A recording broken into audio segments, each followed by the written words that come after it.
John F. Kennedy. His father, Roscoe White, was on the Dallas police force in the early 60s. And it was kind of a shocking story. And joining us right now is Ricky White on our Newsmaker line, along with Robert Groden, with the author of a book called High Treason. He is also the House Select Committee's photography expert and the world's foremost expert on that Zapruder film, the one we hear so much about, that shows the shooting of John F. Kennedy, a homemade movie, basically. And I welcome both of you to the program today. Thank you for being with us. How you doing, Tom? Good afternoon. Now, Ricky, let's start off with you. You say your father killed John F. Kennedy? That's correct. Tell us how you found out. Well, it's taken several years. I was told in 1978 by a real good close friend of my father's, and it took me by a real surprise and rejected it, walked away from it until 82. I found a diary, and then in 85 I got the time to really paid attention to be able to really read it. And in his diary stated where he was involved in the Kennedy assassination. Now, you had been told prior to finding the diary that your father was involved in the Kennedy assassination, hadn't you? Yes, that's correct. What was your reaction at that time? It was shocking. I mean, it took me by surprise. I was working at Camel Soup at the time, and it really took me by surprise. I really didn't believe it and didn't give it any credibility because the man didn't show me any facts. He just told me a story. And it really never added up 2 and 2 for the fact that the House Select Committee investigated my family from 1976 to 78. None of that really ever added up until I had gotten older and had realized that all of this was connected to my father. Let's talk a little bit about the diary itself. What was in there? What was in there was the actual assassination plot, how many men were involved, and where they were, and how they got in the building. How did your father come to be the one who shot Kennedy? Well, he was chosen for the fact that he was involved in an assassination group in the Philippines from 1960 to 1962 and had came to Texas for a foreign affairs assignment, in which we really don't know what that really comes into detail, but at that time, and somewhere in 63, he gets his first orders to eliminate a national security threat. Now, could you explain to us how he got into position to shoot John F. Kennedy and how it was done, according to the diary? He was, code name was Mandarin. He was standing behind the stockade fence. He was on the Dallas police force at the time. That's correct. Now, how did that happen? Well, evidently that's where they wanted him planted at, was in the Dallas Police Department. Because in one of the orders it told him to be within the department, which would be the Dallas Police Department, where he would have excess records and stuff to be able to know and maintain Kennedy's visit. I see. Okay, so he was stationed behind a fence. That's correct, the stockade fence, which came later to be the grassy knoll area. And how did he pull this off without being seen? Well, it didn't state in the diary. That would have to be something that Robert Groden would have to give corroboration to, because in detail I don't know. But I know that there was another gentleman standing beside him, and they fulfilled the part of assassinating the president. Robert Groden, how do you think this all took place? Well, according to the photographic, eyewitness, and acoustics evidence, we've been able to piece together the actual shooting, and it is remarkably close. As a matter of fact, it's a virtual carbon copy of what was in the diary. Apparently, we didn't know who it was. We knew that someone was firing from the front, and we can assume from the diary that indeed it was Rock Light. Fired from the front, hit the president first in the throat, and then fired the fatal headshot. Another question that, of course, has come to mind, and it's been on the minds of many people, Ricky, is where is the diary now? What happened to it? Well, in May of '88, the FBI was contacted by a gentleman named Al Shorey, which was the district attorney here in Midland, Texas. I had gone to him on the fact of trying to get into a safety deposit box at Woodwood State Bank, which is Continental Bank now, and get the proceeds to be able to get into the safety deposit box. Because when I had contacted them, they said that I needed a probated will and a proof of death to get into the box. So I went to Al Shorey for this help, and through his involvement with me in about 2.5 months, had gotten pretty spooked and had called the FBI in. And at that time, they came to my house to obtain the safety deposit box that I had spoken to Al Shorey about. And not knowing that they were coming, I'd have the diary and all the other material laid on a pool table inside my house where I was researching this on my own time. And so when I had gotten to work, they had called, Al Shorey had called, and so did the FBI, and told me that I needed to come home.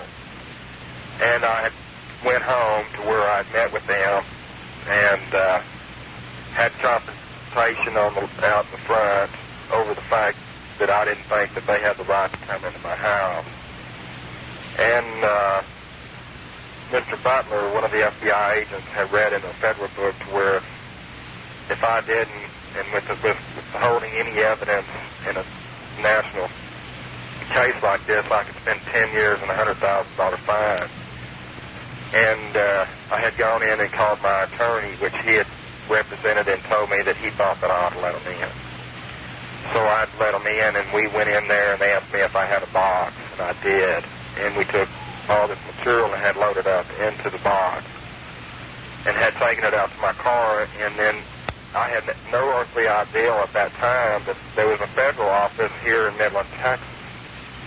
I didn't know that they were here, and they said that, at that time, that when I had answered them where we were going, they said the Midland office. And after 5 hours of explaining to them the same story I'm telling now, and rejecting me and calling it a hoax, and pretty well beating me and browbeating me, and very upset me very much. And I was in there in the room when I had loaded all this stuff up. And there were 2 tables in there, one table where they were sitting down and writing my conversation down, and one desk table is where we were sitting, where there was a speakerphone, and there was a man on that speakerphone which was answering me questions too, which was a senator probably he had mentioned something about Pennsylvania. And at that time, I loaded all this material up into this box after they had gotten finished with me, and had followed me downstairs and put it in the car. And I remember loading everything up in the box, the diary, everything. And they had made copies of everything of the material that was on the desk besides the diary. And they had loaded it up, and I had gone home.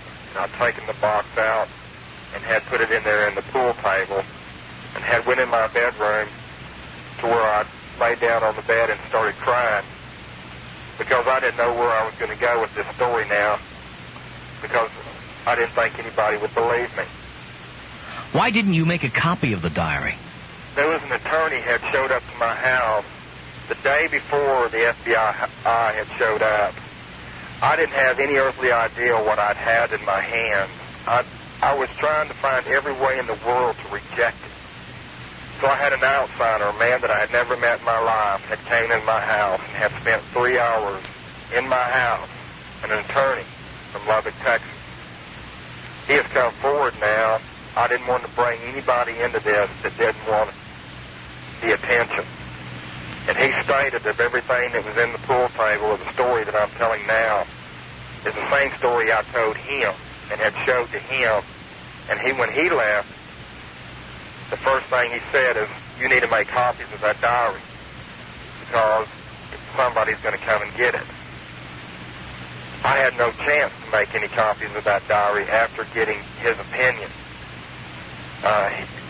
He had stated that what you have is something very, very important. And he had left that night, and the next morning the FBI had showed up, and Al Shorey told me at that time that it was not him. So I thought in my mind it was that attorney from Lubbock that had turned me in after what he had saw. Ricky, hang on. We're going to continue with Ricky White and Robert Groden. We'll continue with your telephone calls as well. Stay tuned. 3:55 now before 4 o'clock. Tom Likas over KFI AM 640 talking with Ricky White and Robert Groden. Ricky says his father, Roscoe White, killed John F. Kennedy, that it was not Lee Harvey Oswald. We'll talk a bit about Lee Harvey Oswald and Jack Ruby coming up. And we'll take your telephone calls at 5201-KFI in L.A. and the Valleys, or toll free at 1-800-553-4640. Also coming up, the lowest gasoline prices in L.A., Orange, San Bernardino, or Riverside counties. Hopefully all the gas stations and convenience stores have called in and checked in, and we verified all the information. And at 4:20, we'll be giving it to you this afternoon as you head home, or as you head away for the weekend. You will need a tank of gas. Please patronize the stations with the lowest prices. Stay tuned. I'm Tom Likas. It's 4 o'clock at KFI Los Angeles. More stimulating talk radio.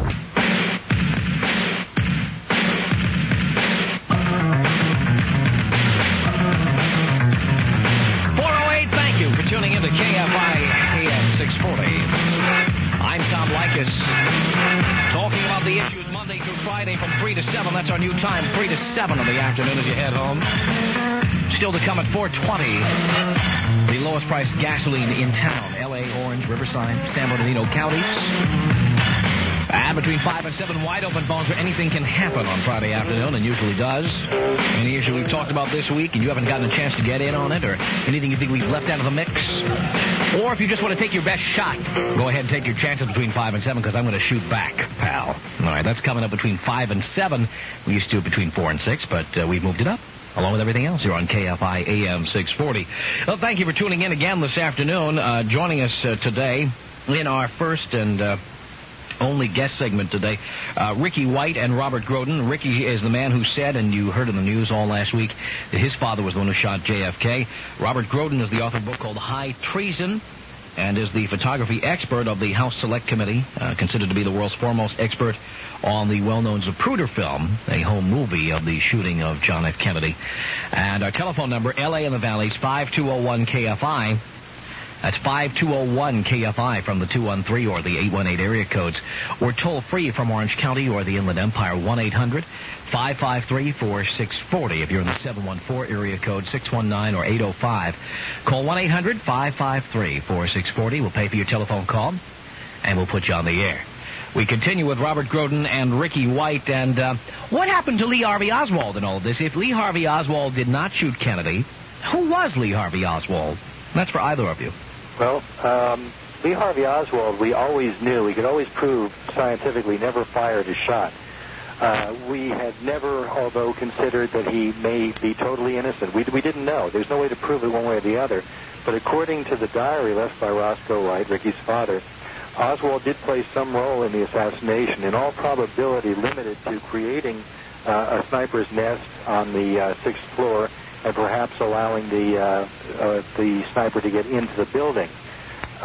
We never knew for sure whether there was any involvement, because the proof of Oswald's innocence as far as the shooter goes was that the Dallas Police Department gave him a paraffin test the afternoon of the assassination. There were no traces at all of gunpowder on his cheeks or his hands, and no nitrates on his cheeks at all. This indicates he never fired a shot. In addition to this, his statements made to the press, "No, sir, I did not shoot anybody," have been applied to psychological stress evaluator tests and voice stress analyzers. These are, in effect, lie detector tests for recorded statements. Every time these tests have been given, no matter who gave them to these tapes, it shows that he was telling the truth. He hadn't shot anyone. In addition to this, he had no known motive. He was seen moments before the shooting on the 2nd floor in the lunchroom and 72 seconds after the shooting in the lunchroom, and he hadn't moved. He was not out of breath. To get from the 6th floor to the 2nd floor, he would have had to have gone down a specific flight of stairs. That flight of stairs had a woman walking down those stairs named Victoria Adams. Nobody passed her. All of the evidence is that Oswald never fired a shot, but according to the diary, he was involved in the conspiracy. What about Jack Ruby? Why would Jack Ruby want to shoot Lee Harvey Oswald? Jack Ruby had been involved in organized crime since the 1920s. It appears as if some superiors in the plot had ordered him to silence Oswald. It appears that he did not want to do this. The night before he shot Oswald, he called the Dallas Police Department. An officer by the name of Billy Grammer was manning the phones overnight. Ruby told him, if you move Oswald the way you're planning, and I quote, we will kill him, end quote. If indeed Ruby had wanted to do this, he would not have warned the police department. He would have wanted the element of surprise. Although we have found out now through Roscoe White's diary that Ruby had played a greater part in this conspiracy than we ever thought possible. And indeed, he was one of the planners and was probably involved in the shooting to some degree. We do not know the full limits of it. We now know that there was a greater involvement than just silencing Oswald. All right, we're going to go to the telephones now. All the phones are lit, and let us start with Donna, a first-time caller from Los Angeles at 413 on KFI. Hello. Good morning, or whatever it is. Yes. I just want to say this story smells like 3-day-old fish. And I will say that you exposed yourself, Ricky, when you refused to debate David Lifton, because he, not Groden, is the only person who really has spoken the truth about what happened there. Well, let me wait a second. Ricky did not refuse. Not only did he write Best Evidence, but he also has a second book about Lee Harvey Oswald. There's no mention of your father, who apparently you're trying to say that he was in the Marines with Oswald, and that he was hired 2 months before the assassination by the Dallas PD. Your story has so many holes in it. I don't believe it. It might as well have a postmark that says Langley, Virginia on it. And as far as Groden goes, you're ridiculous. I'd like to respond to that. Obviously, David has some friends out there, but Ricky White is telling a story that is relating exactly what his father wrote in the diary. Ricky was 3 years old when his father died. I don't want to talk to you. I want to talk to Ricky. What is it with you? Are you trying to get into acting or something? No, ma'am. Mm-hmm. What is your profession? I was an oil field salesman here in Midland, Texas. I really do apologize that you're trying to cut me down as a person before you actually know who I am. I wouldn't do that to you. Well, either you're being manipulated by people a lot smarter than you, or else you are yourself guilty of some malfeasance. No, ma'am, I'm not. I'm an average person just like yourself. I came forward to tell a true story. How come you didn't want to talk to David Lifton? Ma'am? Why are you refusing to talk to him? I have not refused to talk to David Lifton. David Lifton, by the way, in case you're interested, caller, was called by a radio station when the story was first released without having any knowledge of the case whatsoever or what the evidence was. He said, there's nothing to it.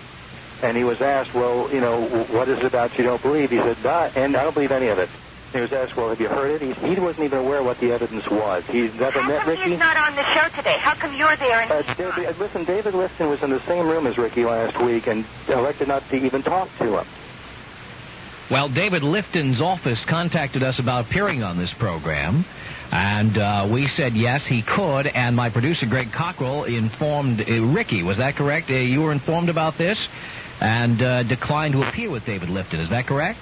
No, I think that David Lifton should know what the evidence is before he discusses it. All right, so you did refuse to appear for that reason. David and I have been working on the same type of evidence in the, as far as the autopsy evidence goes in this case, for the last 17 years. Well, is it Ricky or you, Robert Groden, who refused to appear with David Lifton? Neither of us refused. So you would appear with David Lifton? David does not know the story. David does not know the evidence. How convenient. I will say that since the assassination, there have been people like Groden, David Beelan, others who have had a lifelong career devoted only to propagating mythology about this very serious event in American history, and I think it's disgusting. And you, Ricky, if you don't know better, I'd get out of it now, because any reputation you might have as a human being will certainly be tarnished by your association with these apologists. Well, I got to tell you something. This is obviously a propaganda type of call. What we were saying is, here is some information. You don't even know what the information is, and you're knocking it down. I don't expect anybody to accept Ricky's story without examining it, but how dare you reject it without knowing what the evidence is? Donna, I thank you for the call, and we will continue our conversation. With us, Ricky White and Robert Groden, and your calls, 417. Ricky White and Robert Groden are with us. It is Ricky who made news when he said that his father, Roscoe White, is the man, not Lee Harvey Oswald, but his father, Roscoe White, killed John F. Kennedy. Let us continue here with David, a first-time caller from Studio City on KFI. Hello. Yeah, hi. Tom, like the show a lot. Thank you. I have questions for each of your guests. I'll just ask the questions and then get off the radio. For Robert Groden. Yes. 2 questions. If it were true that the CIA or the intelligence agencies had something to do with the assassination, why did they see Kennedy as a security threat? And I'm curious about that. And secondly, there's been some people who have suggested that I think it was a Magruder film. In fact, there was a Japanese film that I saw that they were indicating that the driver shot the president. Have you ever heard anything like that? Yes, I'd like to address both of those. The first one, I'll answer the second question first. There is a character out there who lives around Los Angeles by the name of Bill Cooper, who took a copy of the Zapruder film, and it's a very, very poor quality copy. There's very little color in it. There's no grayscale in the middle. The contrast has been increased so that all you can see basically is blacks and whites. As the car travels down Elm Street, the sun is reflecting off of many shiny parts of the car and images within the car. And just at the moment of the headshot, and for the frames before it, the sun is reflecting off the head of the Secret Service guard, the one next to the driver, Bill Greer. The guard's name is Roy Kellerman.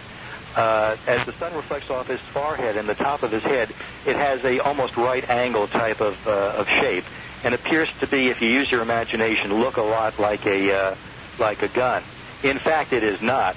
This fellow Cooper is saying that it is, but you can look at any of the early issues of Life magazine, specifically the Memorial edition, and you can very plainly see the skin tone of the face and the features of Roy Kellerman and Bill Greer.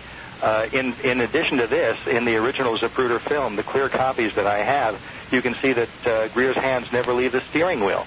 There are a lot of questions about what Bill Greer was doing. For instance, he testified to the Warren Commission he turned around only once, and in fact, the film shows he turned around twice and was looking directly at the president with the car slowing down at the time of the headshot. He then turns forward and ducks the shot he claims he didn't know had been fired, and then begins to speed away. There were some very real questions to ask Bill Greer, but as to his actions, perhaps his slow reaction time was a contributing factor or a major factor in the death of the president. This did in the 1960s, the real power behind the government. They wanted to show might. They wanted to work toward what they considered peace through military means. The bombs and bullets were their ways.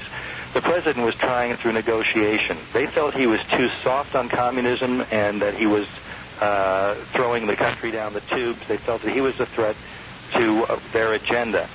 Therefore, it is conceivable that the wording within the in the documents, and by the way, 3 of the cables that are the orders to kill the president, as left behind by Roscoe White, one of the 3, the first of the 3 that survives, says foreign affairs assignments have been canceled. The next assignment is to eliminate a national security threat to worldwide peace. This is consistent with the attitude of the hawks within the Central Intelligence Agency, as discovered by Senator Frank Church during the Senate Intelligence Committee hearings in the 1970s.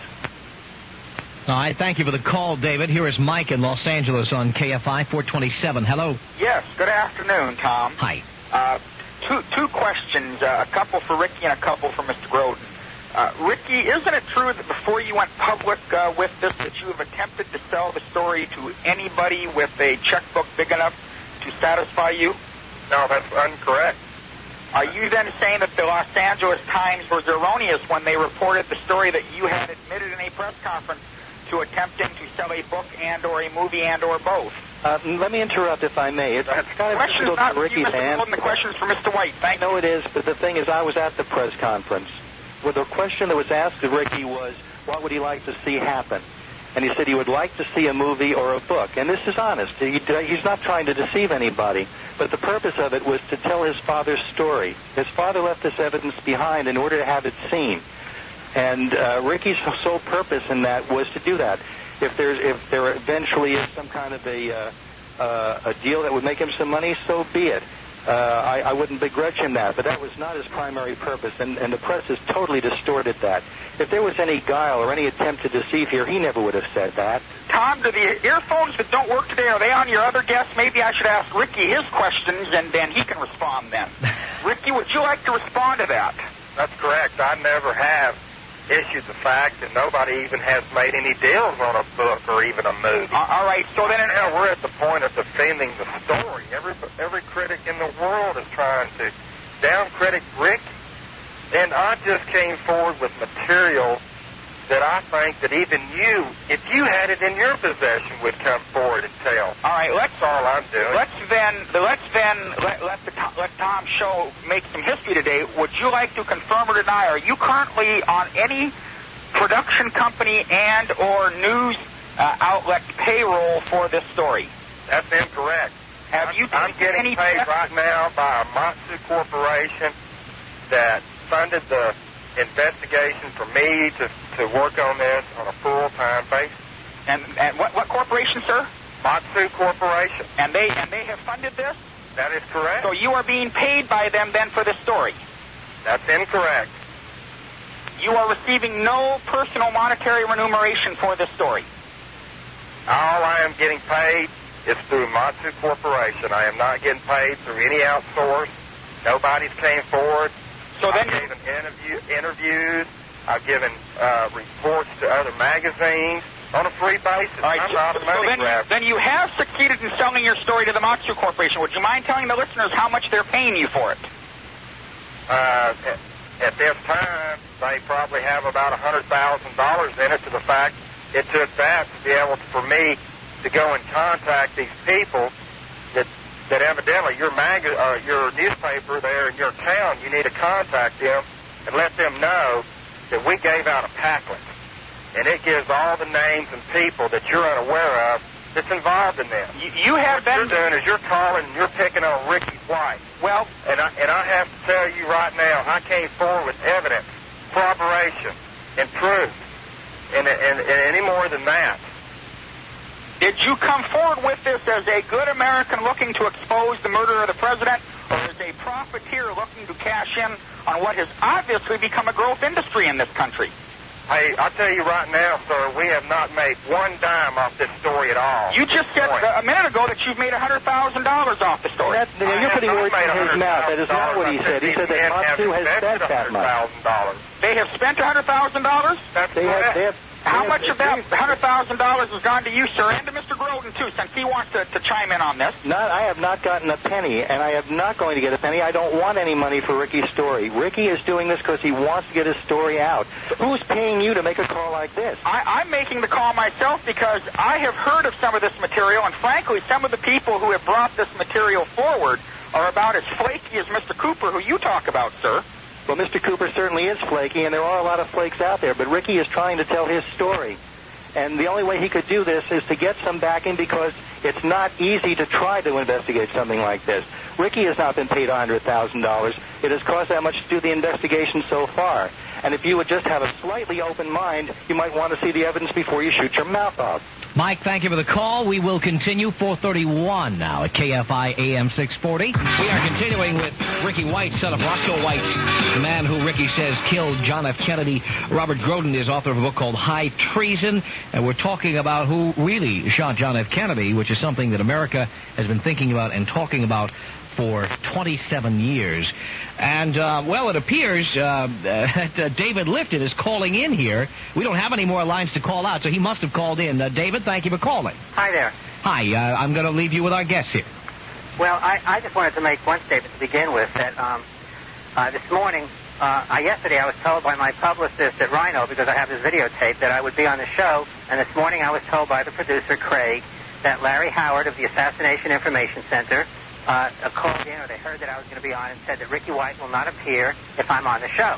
So that's very clear, and I asked your producer just now if I could quote him, and he said absolutely. So there's no question that a situation was set up that I was not allowed to be an in-guest studio on this station in my own hometown of Los Angeles if Ricky White would be on the show, and that's just a fact, and that happened, and your phone producer said I can quote him. So that's a fact.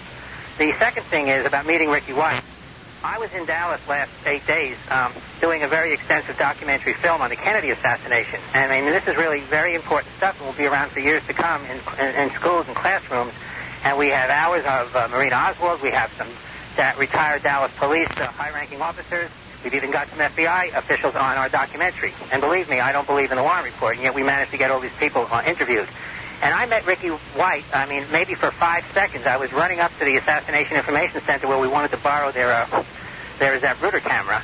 And we had gotten a camera or something, and I saw Groden there near the counter, and I shook his hand, and then the next thing I know, he was walking out with this fellow, and I think somebody said, "That's Ricky White," and I said, "Hi," and that's the extent of the contact. So for Groden, I'm told, to misrepresent this little contact as if I refused to be in the same room is just absolute fantasy. It's nonsense. That never happened. We were very busy down there. Every minute counted. We had a film crew, and certainly I'm not trying to avoid Ricky White. Now, about me not knowing the evidence, I want to say a few things about that.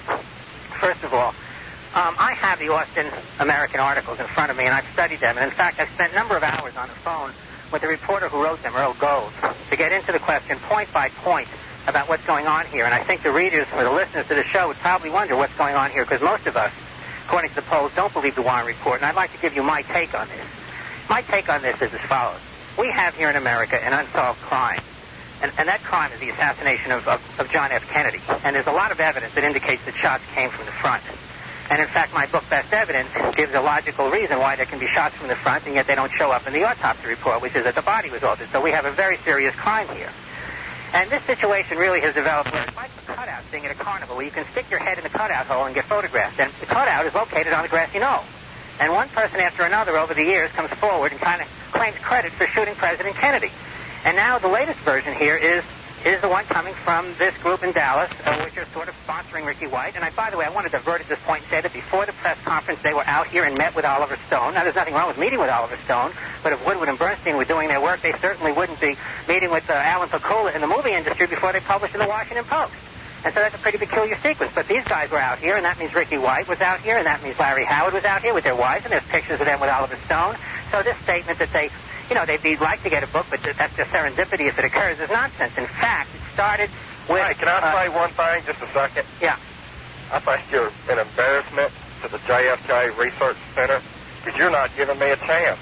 Well, I'm going to give you a chance. What you're trying to do is promote what you're trying to do to downplay me. I'm not trying to do that. I believe that that's not going to work. Ricky, well, the one fact is that I'm going to stand up and tell the truth. Ricky, you can do whatever you want to do. Ricky, I have everything. You have no right. I'm not an expert in the Kennedy assassination. Ricky, I want to be. But I'll conflict with you. I'll go head-to-head with you all the way.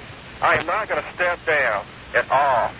Ricky, I'm going to make sure that my material and my evidence gets shown all over the world. Well, that's right, Ricky. However it does. Ricky, didn't you say that you were out here filming in Dallas, Texas? Isn't that promoting whatever you're trying to do? Isn't it not? Ricky, where's the diary? Why do we have a story about a diary? And why does Groden keep saying the diary says it's in the diary? I believe that I've got about 7 witnesses that state that diary does exist. Incredible witnesses. Seen the diary. Okay, this is hearsay about an unavailable document. Now, if that diary is in the correct, and I'm taking a look at it. A polygraph test on the diary. I'm taking a voice analysis on the diary. I'm taking it all. Ricky, where are the pages of the diary? Right now, we have hearsay about an unavailable document. We have hearsay of your conversation about what the evidence that you're trying to prove in Dallas, Texas. I believe that we did all we could to help you perform what you did in Dallas, Texas.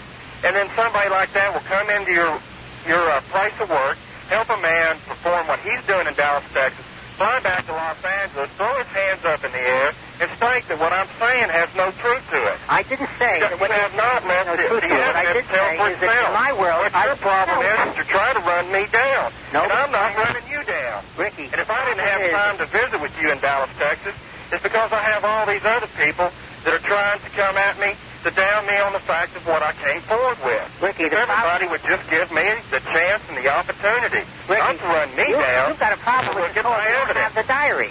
It's not his fault, David. He doesn't have a diary. He knows what's in the diary, but it's based on hearsay. David, you are blaming him for the loss of the diary. The diary was taken from him by the FBI. No, Robin, I'm not blaming him for the loss of the diary, though I do fault him for not copying it. I mean, going to correct. I had an attorney out here the day before the FBI came in, and he stated, Ricky, you need to make copies of this. I left that diary on that pool table and was going to make copies. Before I could, the FBI was already at my house. Now, what am I going to do? Well, one of the things you do is, well, I think one of the problems is, well, maybe you should have some legal action with the FBI to get them to make you a Xerox of the diary. They did not Xerox the diary when I was in their office. Ricky, they claim there's no such diary. They claim these charges are not credible. So you're in a situation where you can't even prove that a diary ever existed. It's your word. I came forward and said any of that information is true, that there wasn't any diary. Have they stated that they did not come to my house? That I did not go to their office? Did Tom Ferris state that he did not come back to my house? Nobody's saying that at all. The question is whether this diary exists.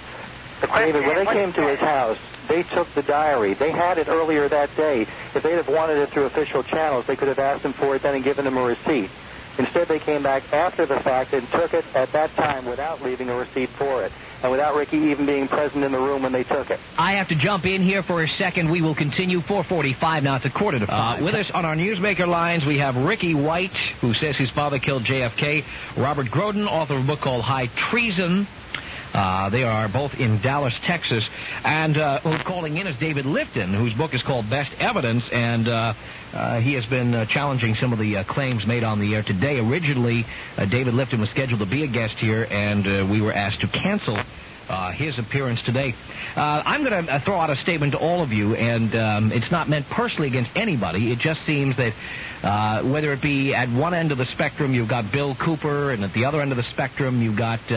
I don't know who. I think that'd be controversial even to say at this point. We know that Bill Cooper is certainly at one end of the spectrum. It seems to me that even 27 years after the death of John F. Kennedy, that talking about his assassination is doing a land office business. And I must say, as an outsider who was only 7 years old when Kennedy was shot, I find this almost, if it weren't so sad, almost humorous to hear everybody arguing about who killed John F. Kennedy. It seems to me that everybody's got a vested interest in their theory, and they're going to continue to argue it in public. Does anybody disagree with that? Well, may I answer first? Anybody can jump in. Go right ahead. But this is Robert Groden, and the assassination of President Kennedy is probably the greatest tragedy in this nation's history, and I can't think of anything that is more important than trying to solve the crime. It may at this point be unsolvable. But when someone comes forward with some new evidence, I don't think it should be rejected out of hand. It needs to be looked at and not arbitrarily rejected. I'd like to jump in and say that I agree with everything Robert just said. And therefore, if we want to consider what Ricky White has said as a hypothesis, then fine. We should go out and we should try to get more information. But what I find objectionable is to present White's account of his father's diary as a solution to the Kennedy assassination. Well, that's improper, that lacks depth, and when you say things like, well, the diary says this, and of course the Zapruder film shows that, that's really tricky logic, because the fact is that issue is whether this diary exists and what it says. And Robert, you've never seen a diary, and nobody has seen a diary, and if there are pages in the FBI field office in Dallas, then we really ought to have those pages made public. And I would like to see exactly what we're trying to do. But the point of the matter is that at the press conference that was held here last Monday, the first thing that was said was this is not a solution to the Kennedy case. Even if everything that Ricky is saying is true, it is not the solution. Well, you're talking... It is not being represented as the solution. David, let me finish, please. He is not saying that this is fact. He is relating what was left in the diary for him to find. This is what is there. If anyone is basing what they know about this case on the Austin American the newspaper article, then they know about 40% of the available evidence. There is a great deal more. I mean, it's very interesting here because, I get the impression that you practically are trotting around from talk show to talk show as Ricky White's agent handler. But not at all. Not at all. I was asked to be on this show, and I agreed to do it. I was on the phone with the reporter who wrote the story. I went over the story paragraph by paragraph. So I'd like to know what the other 60% is. In fact, I'd like to see the diary. Without the diary, what are they doing out here talking to Oliver Stone? Why are we dealing with someone trying to market a story in this city, and everybody in the city is writing a screenplay, and we all know that, and this is the city that runs partially on that? Or are we dealing with evidence? Whether there will or will not be a movie, whether anybody does it or not, is not the issue. The issue is to try to follow this evidence to its fruition. And attacking Ricky White, who is simply trying to tell the story, is not the way to find the answer. We all want to find the diary. Well, telling me that I refused to meet with Ricky White when all I did was, shoot a hello on my way in and out of a building. I didn't say you refused to meet him. I said you were in the same room with him and paid no attention to that fact. I didn't even know who he was. When whizzing by, you were walking by with him, Robert, and I said hello. Is that a crime? But anyway, I think what's more interesting, really, and I just want to say what one of the people who's a real scholar in this movement has said about what's going on with this whole Ricky White affair, and he's a friend of mine from the South, and he said, you can only yell wolf so many times, and you guys have just wasted a wolf.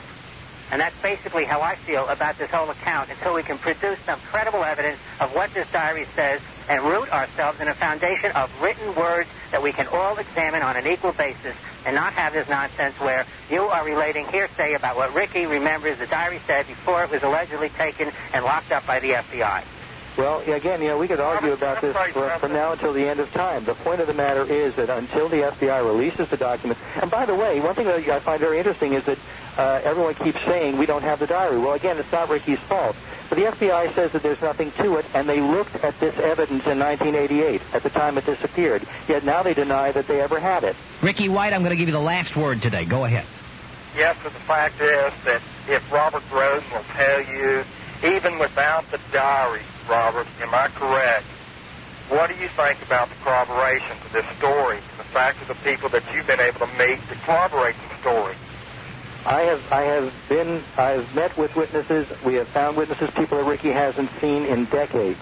And every one of them corroborates every fact that we've been able to find so far. There is not a single inconsistent thing in Ricky's story. I cannot back the story because I never saw the diary, but I'm saying that there is nothing inconsistent with it, and he deserves the chance to find out. I've met with Ricky. I've been with him now for nearly a month, and there is not a dishonest bone in his body. I thank all of you for being... KSDO. It's 72 degrees at Lindbergh Field. The Michael Reagan Show is next after World and National News from ABC. Expressed in this program are not necessarily those of KSDO or its sponsors. Good afternoon, everybody. Mike Reagan here. It is 1:06, 6 minutes after 1 here at AM 1130 KSDO. I'm with you every day, 1 o'clock till 3 o'clock, Monday through Friday, here on AM 1130 in San Diego. We're going to have plenty of time as we get to open phones a little bit later, around 2 o'clock today. But let me tell you, we have a guest. You might have heard the news going around the country about a gentleman out of Paris, Texas. His name is Ricky Don White. For many years, we have all wondered what really happened in Dallas, Texas, November 1963, to John F. Kennedy. All of us remember probably where we were on that date in history. And we've all wondered, was it done by one man, Lee Harvey Oswald, or was it done by other than one man? Wonder if it was done by the CIA. Well, Ricky Don White says his father, acting on orders from the CIA, fired the shots that killed former President John F. Kennedy. He's on the show today, also joined by Robert Groden, author of High Treason and staff photographic consultant for the House Assassination Committee in Washington. Welcome to the show, gentlemen. It's a pleasure. Thank you. Okay, is that you, Robert? Yes, it is. Okay, Ricky, are you there? Yes, I am. Yeah, Ricky, why don't we start with you? This really is shocking the nation right now with the information that you're coming out with. Tell us how you found out, how you got the information that made you feel your father killed John F. Kennedy. Well, it was a scripture in the diary in 1985 that I came across that it stated that my father was involved in the Kennedy assassination and his involvement. How did you find this diary? How were you made known there was one? It was in 1982 when my grandfather had passed away in Paris, Texas, that I had found a footlocker after returning from the funeral, and found a footlocker that was in a storage room outside the house. And at that time, the footlocker was too big to put into my 81 Trans Am, so I went and bought a suitcase and had gathered as much material out of this footlocker containing a diary, his original military orders, a couple of film cartridges, which one was a military man and one was maneuvers in the Philippines. And at this also, I had found memorabilia that he had kept dealing with the Kennedy assassination. And at first, my thought was strictly his strange death that happened in 1971 gave me the motivation to be able to research my father and his previous past. What was the strange death you're talking about? What happened that made it strange to you? Well, in 1981, what really made strange to me before I ever investigated It was the fact of a gentleman named Don Rasmussen that embezzled a $200,000 life insurance policy just several months after the fact of my father's death. And he went in there with another attorney. I can't remember his name offhand, but him and Don Rasmussen was in that room, and there's a gentleman that was in the fire with him named Dick Adair. Stated that he could never remember him signing this paper, but they came out with a form showing that he had power of attorney of this $200,000 life insurance that my father had on himself. All right, you talked about 1982 when you found the footlocker, the military footlocker, but didn't someone back, as far back as 1978, a longtime family friend, discuss this with you before? That's correct. It was 1978. I was at a Kroger's parking lot. We had lived out at Powerley at the time, and I had moved just shortly, and he was out there looking for me and came upon me at a Kroger's parking lot, and he was really shook up because at the time he had already been shot about twice in the abdomen, and they had tried to kill him in his house. And he needed to talk to me really bad in 1978 because he was for sure the House Select Committee was aware of my father's involvement and that he wanted to tell me before anybody else, and regrets ever telling me that in 1978 since the House Select Committee never did reveal his name. What was your feeling when the man told you about your father? Oh, I denied it. There's no possible way that this man that I loved and treasured and still do admire, because he is my father, couldn't believe it. There's just no way. I went to work that night real hurt inside, and even though the House Select Committee had been at the house, and none of this ever started adding up. 2 and 2 never started adding up. And I rejected him. Matter of fact, I never saw him for at least, it was 10 years before I knocked on his door again. It was in 88 when I went and found him and met with him again. And then I told him that I apologized for being gone so long. And knowing that I knew then what I know now, but I didn't believe you then. But it's hard to tell you now. I do believe you. All right, we're going to take a break. More with my guest, Ricky Don White, who says his father, acting on orders from the CIA, fired the shots that killed President John F. Kennedy. And also with Robert Groden, author of High Treason and staff photographic consultant for the House Assassination Committee in Washington, D.C. If you'd like to get in and ask these gentlemen any questions, our number, San Diego Metro, 560-1130, North County Coast, 436-1130, North County Inland, 745-1130, and South Bay East County, 669-1130. I'm Mike Reagan. It's 11 minutes after 1 here at AM 1130 KSDO. News from the world of real estate. Here, nationally acclaimed real estate consultant Sanford Goodkin every Thursday and Friday at 6:55 a.m. and 4:25 p.m. exclusively on San Diego's new station, AM 1130 KSDO.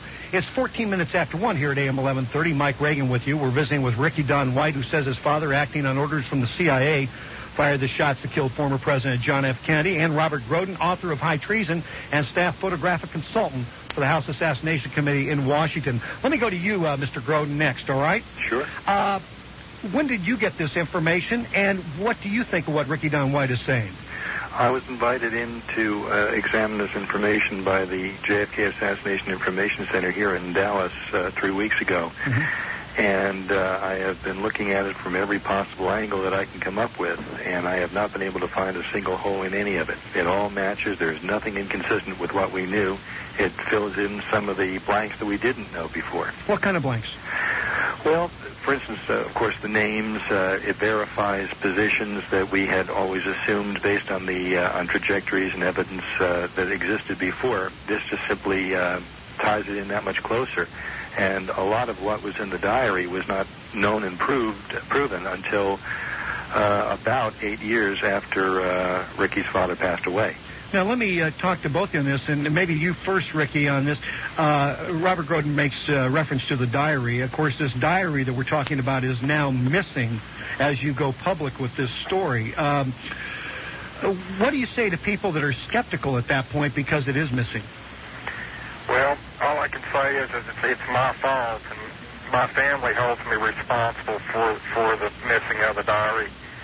But I can say nothing but, that it was my fault and ignorancy of my part that I did not make any copies of the diary. And then the fact that I got them down, they let me get to my lowest peak and when they took the diary. This is you're talking about when you met with the FBI. That's correct. You showed them the diary and just you never got it back. Well, no, sir, that's not true. I showed them the diary, and they had told me that my father had a large imagination and sent the diary back. And we loaded it after they had finished copying everything that day and made a copy of the safety deposit box key. They loaded everything back in the box and followed me downstairs where I put it in my trunk and went home with the material. And at that time, it was sitting in there on the pool table where I'd gathered it at.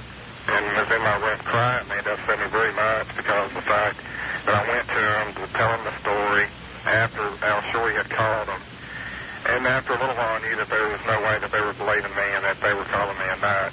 And when I got home, it had upset me so bad. My wife, Tricia, was in the room with me, and the doorbell had rang. And she went to the door, and it was Tom Ferris of the FBI had told her that he thought he had left a notebook or some writing tablet in the box itself. She had come in there in the bedroom and told me that he was in there getting that, and I told her that it would be done. There's some real connections between the things that you found in that footlocker and also what was used in the assassination attempt.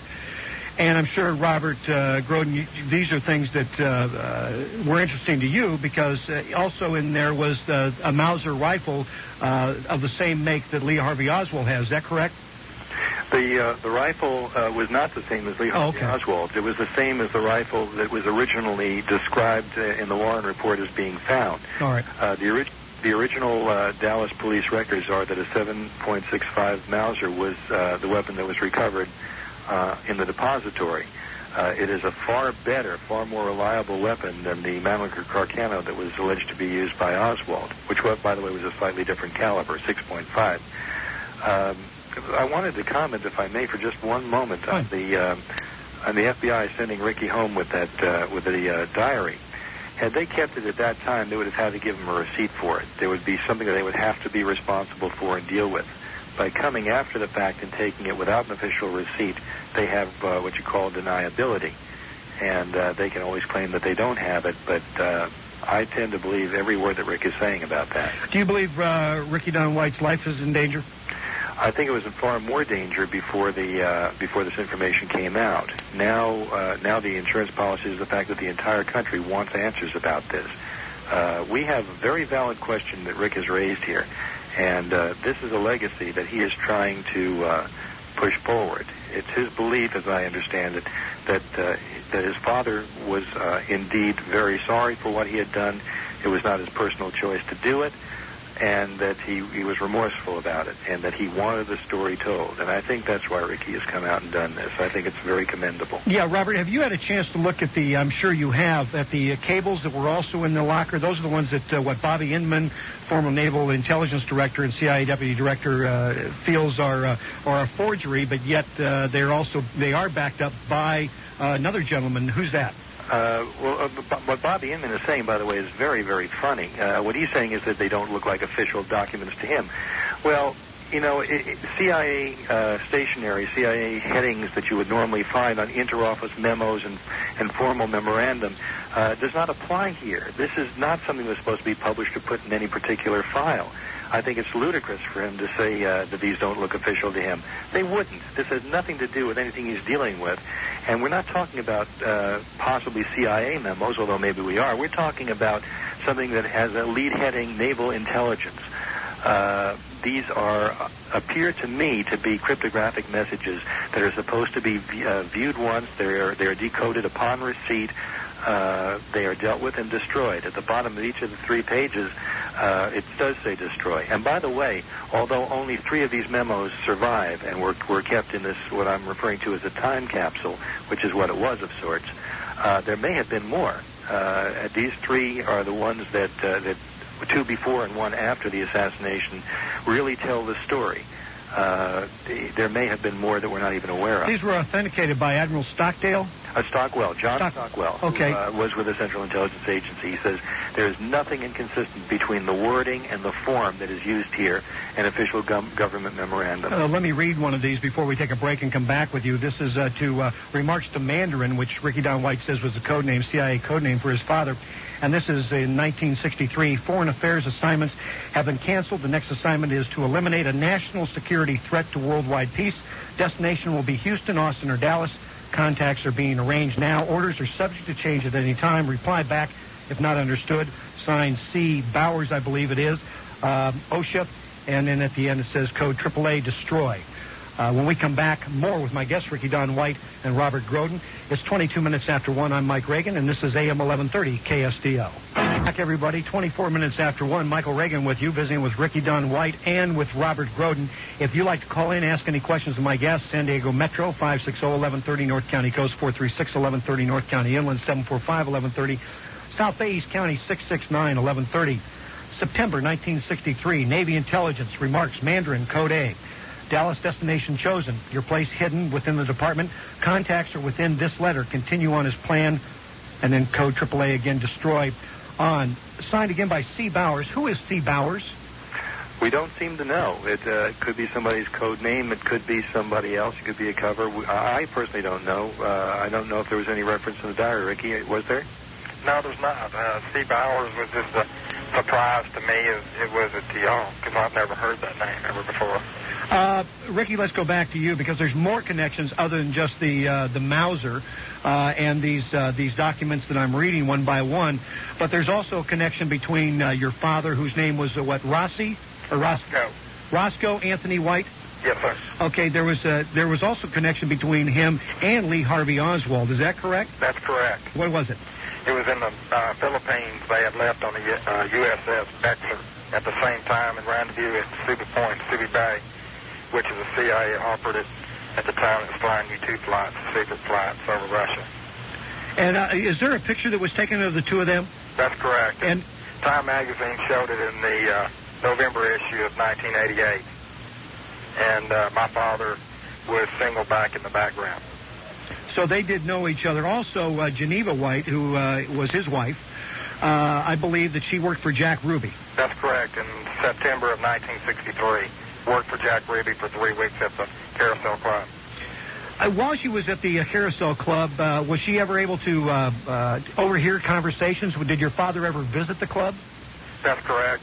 There was one conversation that was overheard in September of 1963 with my father and Jack Ruby in the same room conspiring on the Kennedy assassination. What did she think? I mean, she had to just absolutely go... Others had to overcome 4 shock treatments in her lifetime. It was basically because of what she had overheard in 2 conversations. So she has known this information since the very, very beginning. That's correct. And has to live with it every day. That's correct. That's the reason why it's a burden on her, and her health is very, very bad. Why do you think it took so long for it, if she had the information from the beginning, and questions have always come up about the grassy knoll, which we'll also get into, why do you think she was why did she keep it buried so long? Why didn't she come public before? It was when I confronted her in 1985 with the diary and showed her, and then she knew that I knew the truth. It was at that time she realized that we needed to come forward and tell the truth. All right, let's take a couple of calls. Brian, you're on a car phone. Go. Yeah, I've been reading this book, Best Evidence. Is the guest familiar with that book? Yes, we're familiar with it. And I just happened to start reading it about 3 weeks ago, and I was right in the 3rd chapter, I believe, when I saw your the story on CNN that you're talking about. And my question is, in the first chapters of the book, they go into great detail about all the witnesses right in the vicinity of the headshot, running up the grassy knoll up to the fence. And they report seeing a policeman on the other side of the fence. And the way the book reads, and this is before your story broke, everyone assumes that this policeman is just someone, that's looking for a gunman. And my question is, what was his exact position, and what did he do with the rifle or his gun? Ricky, do you want to take that? You bet. My father was standing behind the stockade fence, which would be behind the large tree, behind the fence. There was another gentleman that was standing to the right of him, evidently, because after the shots were fired, he had handed the rifle to another man and had hurled over the fence to be able to obtain this film. This military man was taking the motorcade as he was coming across, and he hurled back around the fence where he met up with the gentleman that had broke the gun down, and he had kind to blend into the cars or the parking lot to where he had crossed over railroad tracks and down an embankment into a car. Brian, do you have any other questions? That's interesting because in the detail in the book, they mentioned there were two people with their feet up on a bumper just on the other side of the fence before the shooting. They have witnesses to that effect. That's all I had. Okay. Well, Brian, thank you for the call. So what you're saying there, your father was working with another man on the grassy knoll. That's correct. He was standing to the right of him. I don't know how far back that he was or where he was positioned. I just know that my father was behind the large tree to the right of the knoll. May I add something here, Mike? Go ahead. As working for the House Assassinations Committee, I can confirm that they did indeed find, through the acoustics evidence and photographic evidence, that the man who fired the shot from the grassy knoll was standing 8 feet to the west, or as we view it in some photographs, to the left of the edge of the corner of the stockade fence. The people who made that discovery through acoustics evidence had not been aware that the photographs existed. It confirms exactly what Ricky's father wrote in the diary. All right, can you both stay with us because we got some people who want to ask you some questions, and there's a lot more to talk about. Can you do that? Sure. Okay, we were visiting with Ricky Don White. Of course, he says his father, acting on orders from the CIA, fired the shots that killed John F. Kennedy. Also, Robert Groden, author of High Treason and staff photographic consultant for the House Assassination Committee in Washington. More with your phone calls when we come back. News, sports, traffic, and weather's next. I'm Mike Reagan, and this is San Diego's news station, AM 1130 KSDO. Lots of motor oil. Clean. Everybody, it is 1:36, 24 minutes before 2 o'clock. Michael Reagan with you right up until 3 o'clock, as we are every day, Monday through Friday. We're visiting with Ricky Don White, who says his father, acting on orders from the CIA, fired the shots that killed John F. Kennedy. We're also visiting with Robert Groden, author of High Treason and staff photographic consultant for the House Assassination Committee in Washington. Let me read this to you. December 1963. Remarks Mandarin. Stay within department witnesses, have eyes, ears, and mouth. You, blank. Due of the mix-up. The men will be in to cover all misleading evidence soon. Stay as planned. Wait for further orders. Again, signed by C. Bauer, and destroy when you get it. Another one of the memos found in the footlocker by Ricky Don White, of course, the son of Roscoe Anthony White. Our number 560-1130, North County Coast 436-1130, North County Inland 745-1130, South Bay East County 669-1130. Ricky, other than of course John F. Kennedy being shot, you also state that your father, not Lee Harvey Oswald, shot and killed the officer Tippett. Is that correct? That's correct. Why? What was their relationship? Did they know each other before? I believe that they were acquaintances together. I don't know if they were personal friends, but I knew that Jack Ruby knew of him, and my father knew of him, and it was strictly for a favor that he was doing for my father or Jack Ruby to carry Lee Harvey Oswald to Redbird Field. Now, a favor, I don't understand what you're saying. What do you mean by favor?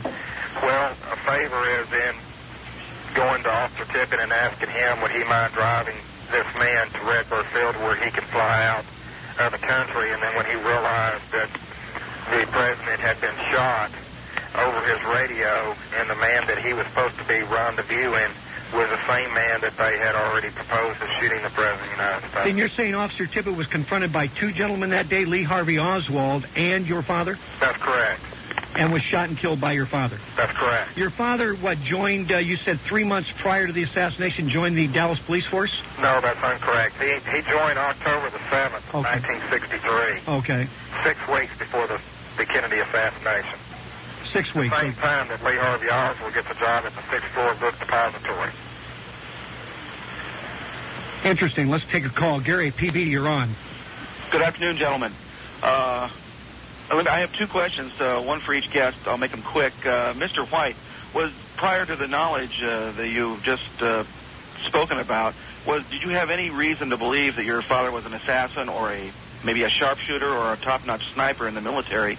And to Mr. Groden, I have a copy of the Zapruder film, and just plain common sense, by viewing that headshot, it's obvious to me and to many other friends of mine who shoot guns that headshot came from the front right somewhere due to the backward motion of his head when he gets hit. And I'll hang up and listen to your response. Gary, thank you. Would you answer the first one first, Ricky, okay? Yes, it is correct that my father was a sharpshooter in the Philippines and was an expert marksman in handgun and rifle. But I did not know that growing up as a young man. It was only when I started investigating my father's fast that I found this out. I'd like to point out that Lee Harvey Oswald barely qualified as a marksman in the Marine Corps, which is the lowest acceptable rating, whereas Roscoe White was an expert, which is the highest. To answer or to comment on what the caller said, the Zapruder film had never been allowed to be seen by the American public until 1975. I brought it to the American public on Goodnight America, show hosted by Geraldo Rivera, opposite the Tonight Show way back when. Mm-hmm. And it was the first public showing of the film. And when people saw the film, they saw exactly what your caller just pointed out. When the president is struck in the head, he is thrown violently to the rear and to the left, exactly on axis with a shot from the grassy knoll. According to the official version, Oswald was firing from behind, from the depository. Now, I don't know any serious researcher or critic that believes that Oswald fired a shot, and we haven't felt that in maybe 15 years or more. The point of the matter is that the Warren Commission, in support, its 26 volumes of allegedly supporting evidence and testimony, there are 10 million words. Of those 10 million words, there is not a single reference to the direction of travel of the president when he is struck. They ignored the evidence where Roscoe White said he was firing from. We know as a fact that that was the firing point. 80% of the witnesses said that. In High Treason, we published for the first time the autopsy photographs of President Kennedy. The autopsy photographs do not match what the doctors said. All of the doctors, every last one of them, every doctor, every nurse, Mrs. Kennedy, herself, witnesses in the plaza, all said that the rear of the president's head was blasted outward, that it was gone. A massive hole, an exit wound in the rear of the head. This does not match the autopsy photographs, but it does match exactly what Rock would have done, firing from the stockade fence. Gary, thank you for the call. Let's go to Jim. Jim, you're on KSDO. Yes. Like some other people, of course, I have most of what's written about the assassination. One thing that stood out in the article that was published in the Union, the two code names were mentioned in the one of the telephone, and that was Mandarin and Saul. And I picked up on Saul being the name that was mentioned in Hugh McDonald's book, Appointment in Dallas. And I was curious if any work had been done to reconcile that or to match that up. There is a problem with the book Appointment in Dallas that made us reject it.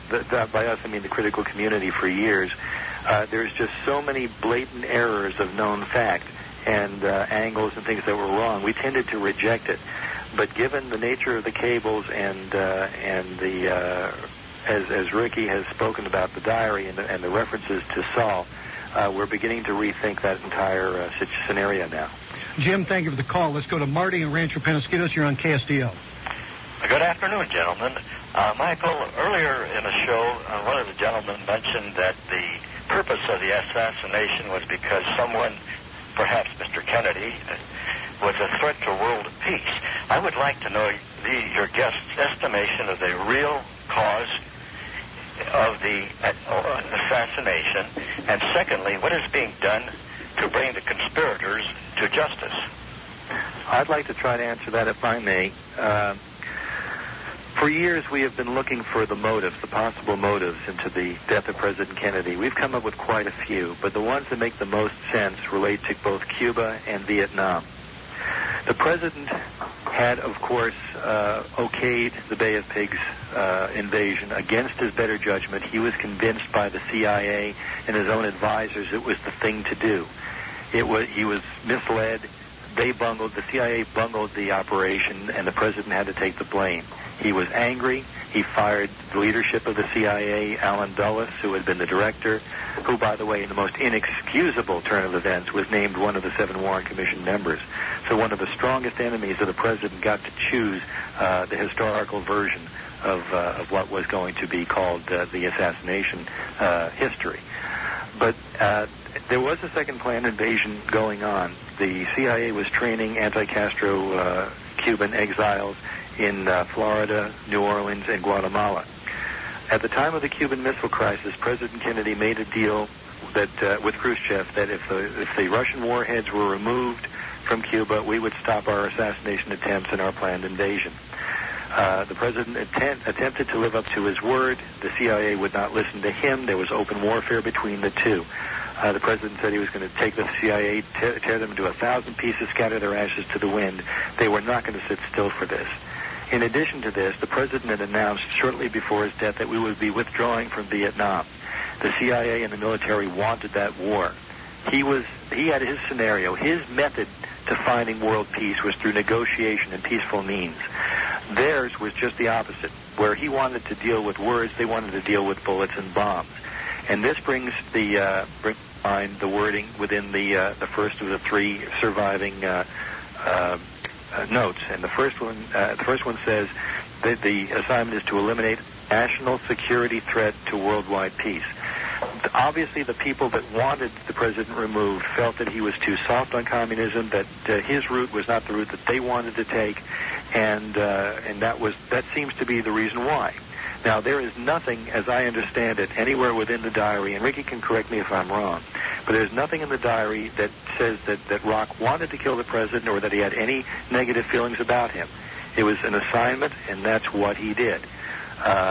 Apparently, he felt a great deal of remorse about it. He did not feel good about what had happened, and I feel that there's a great deal of substantiation just in the texture of these notes, in the feeling of the words that backs what we know politically about that time. All right, we're going to take a break. It's 14 minutes before 2 o'clock. Marty, thank you for the call.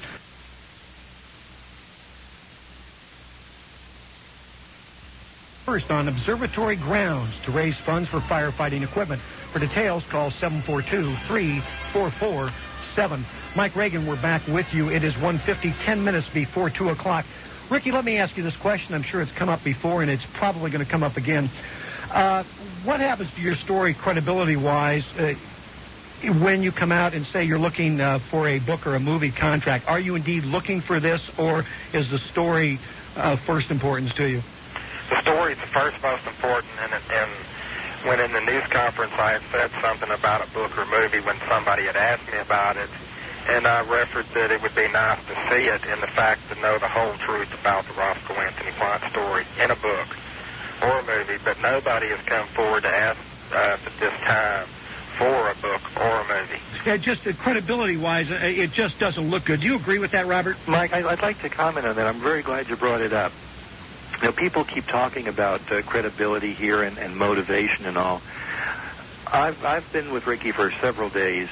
We've spent some time together, and I've spoken with him. Ricky's motive in this is not to get a book or a movie. Ricky's motive here is to get the story out that he feels his father wanted to get out.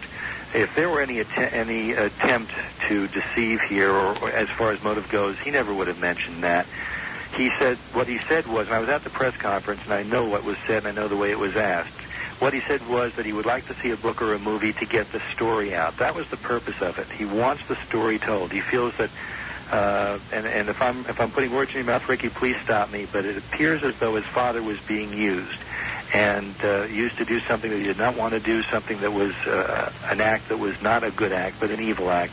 And that he felt that his father's story needed to be told, and his father's story should be told. Okay, very good. Let's go back to the phones. We've got Maudella in Santee. You're on KSTO, Maudella. Yes. Well, first I want to say that my husband and I were involved in Guatemala with the Cuban freedom fighters training to hit the Bay of Pigs to take Cuba away from the communists. And since then, and many years since then, I read a book that said that a fellow by the name of Saul confessed to killing President Kennedy. He said he was over on the grassy knoll, and that what was the guy that's been accused? Lee Oswald? Yeah, Oswald was just a patsy. And I didn't have time to look up my records here to give you more information, but anyway, there in Guatemala, one of the government officials that was overseeing that job there to train these Cuban exile flyers to hit the Bay of Pigs stayed in our house. Now, whether he was with the CIA or which department of our government, but he had to give up his hotel room and was complaining to my husband. So he said, well, we've got an extra bedroom. You come and stay at our house. So he stayed at our house while that project was going on. Right. Well, the book that you were referring to is called Appointment in Dallas, written by Hugh McDonald around 1976 or 75, 73. It was written in 73. And basically, it is the recounting of an alleged meeting between Saul and McDonald where Saul said that he had been one of the Kennedy killers and that he had fired from the Dallas Records building, and part of his job was to shoot Lee Harvey Oswald out of the window. The reason why we've had trouble with it is that all of the existing evidence as we have it now, the paraffin test given to Oswald by the Dallas Police Department the afternoon of the assassination, psychological stress evaluator tests and voice stress analyzer tests, other physical evidence, for instance, Oswald being seen on the second floor a mere 72 seconds after the shooting. All of this thrown together makes us know that Oswald never fired a shot. This is confirmed by Roscoe White's diary.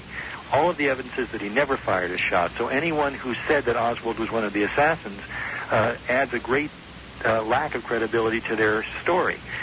Saul's story said Oswald was one of the shooters, so we never believed it. All right. Mardella, thank you for the call. Let's go to Jason. You're on KSDO. Jason, go. Good afternoon. I need to ask your guest a question to clarify something. I've only been listening for about a half hour now, so I may have missed a little bit. My question might have been asked before. I've heard other callers comment that the shot that killed the president most likely came from the front, more specifically the grassy knoll. That's correct. I'd like to know how a gunshot from the front could cause the internal matter of the president's head to be sprayed forward. If you've looked at the film of his assassination and slowed it down like I have, I've been taking it and virtually anybody, because I've done more work on the Zapruder film than any man alive. I've spent nearly 23 years just examining that one film, and others, of course. But the Zapruder film, as you see it, your observation is correct as to the apparent direction of the explosion. We've got about 30 seconds. Okay, it appears to go forward. The reason why is because the sun is coming from the right and from behind as we view it. And it ignites visually, it illuminates that part which we're seeing, which is to the front. It also goes to the rear and the left, which you can see in the Nix film taken from the other side of the street. All right, thank you for the call, Jason. I tell you, what a day. I tell you, it's interesting what's going to go on. I wish you two would both keep me up to date with what is going on, because I'd like to just see how it's going to all roll out in the long run. Would you both do that? Absolutely. Okay, and if you both stay on hold, because Marty, my producer, wants to get some information from you. Okay. Thank you both. Ricky Don White says his father killed J.